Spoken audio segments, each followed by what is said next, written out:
안녕하세요, 박성록입니다. 짱이지 않약 36번째 시간. 오늘은 비위에 대해서 이야기를 나눠볼 건데요. 비위가 좋은 사람은 능구렁이일까? 이런 주제입니다. 비위는 비장과 위장을 함께 부르는 말입니다. 위장은 우리가 알고 있는 밥통이 맞고요. 비장은 좁게 얘기하면 해부학적으로 보면 지라라고 하는 스플린, 우리가 해부학적으로 보는 장기인데요. 혈액을 파괴하기도 하고 면역세포를 만들어내기도 하는 장기죠. 그러나 한약에서 말하는 비장은요, 훨씬 폭넓은 개념이고요. 음식물의 소화 흡수, 그 다음에 운반까지 포괄하는 개념입니다. 그래서 비장과 췌장은 물론이고요. 쓸개, 십이지장, 심지어는 소장의 기능까지도 폭넓게는 이 비장의 기능에 포함되어 있습니다.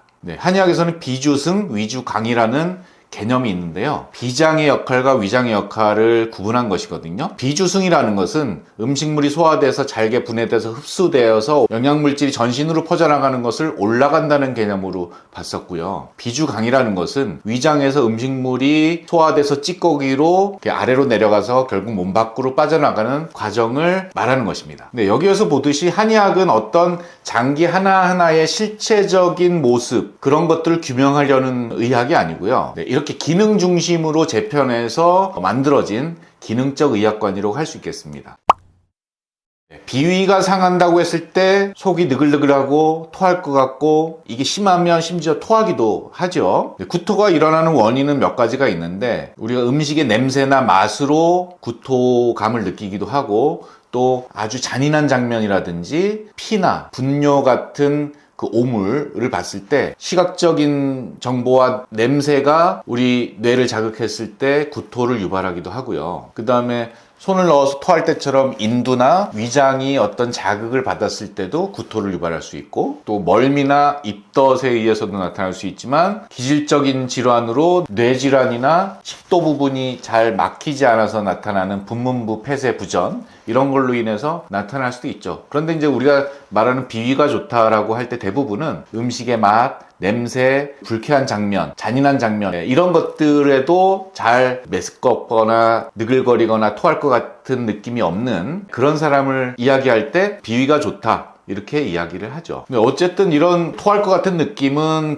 자극이기도 하고, 해로운 물질이 들어왔을 때 그것을 몸 밖으로 내보내려고 하는 물리적인 현상인 것입니다. 비위가 좋다는 말은 누군가에게는 역겹거나 혐오스러운 음식이나 냄새나 맛, 그다음에 그런 장면들도 너끈히 받아들일 수 있는 사람을 말하기도 하고요. 그 상한 음식이나 독소가 들어왔을 때도 어느 정도는 잘 해결해서 별 탈을 일으키지 않는 사람을 말하기도 합니다. 그리고 다른 한편으로는 대인관계나 사회생활에서 어떤 불편하거나 불쾌한 상황이 있을지라도 그걸 티내지 않고 유들유들하게 잘 넘어가는 사람을 말하기도 하겠죠. 대부분의 후자의 그런 사람을 비위가 좋다, 능구렁이 같다, 이렇게 표현하기도 합니다. 구렁이 담 넘듯 한다라는 속담에서 보듯이 능구렁이 같다는 말은 부드럽게 타고 넘어가는 성향을 말하는 것일 텐데, 이게 좋게 말하면 융통성을 가지고 잘 받아들이고 포용적인 성향을 가지고 있는 사람을 말할 수도 있겠지만,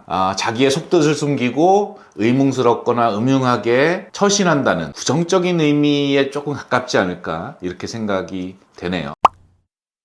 음식은 저도 요즘에는 뭐든지 잘 먹는, 음식에 관해서는 비위가 좋은 편이지만, 저도 예전에 베트남에 갔을 때 고수 냄새가 너무 역겨워서 음식을 하나도 먹지 못했던 기억이 있거든요. 물론 지금은 잘 먹습니다. 그리고 제가 충북 내륙 출신이라 해산물을 접할 기회가 없어서 처음에 서울 올라와서 이런 것들을 접했을 때는 굉장히 역겨웠는데, 그래서 이제 전라도 김치도 잘 못 먹었단 말입니다. 근데 지금은 그것을 좋아하는 음식이 되었어요.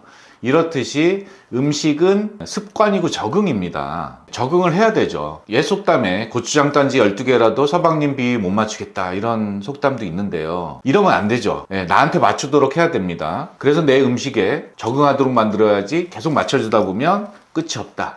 어쨌든 나이가 들수록 못 먹던 음식도 먹게 되고, 그렇게 비위가 좋아지고, 또 못할 것 같은 남들 비위 맞추는 것도 어느 정도 하게 되고, 이게 이제 나이 들어가는 것인가 봅니다. 교원영색하는 지경에까지만 이르지 않는다면, 그래서 남을 이용하고 속이는 지경에까지만 이르지 않는다면, 어느 정도 둥글둥글하게 다른 사람들과 어울려 살아가는 그래서 비위가 좋아지는 것이 꼭 나쁜 것은 아닙니다. 그것이 세상 사는 이치일 수도 있고요. 나이 들어가면서 좀 더 노련해지거나 지혜로워지는 증거일 수도 있겠죠. 네, 그러니까 음흉하고 의문스러운 남을 이용하는 그런 능구렁이가 아니라 비위가 좋아지더라도 남에게 선한 영향력을 끼치고 품넓게 포용력으로 품어주는 그런 능구렁이라면 괜찮지 않을까 생각하면서 오늘 비위가 좋은 사람은 능구렁이일까? 라고 던져봤는데 음식이든 사회관계든 잘 받아들이고 잘 대처하는 사람이라면 능구렁이가 맞고요. 이왕 능구렁이가 되는 바에는 착한 좋은 능구렁이가 되자 이렇게 제안하면서 오늘 시간 마치도록 하겠습니다. 감사합니다.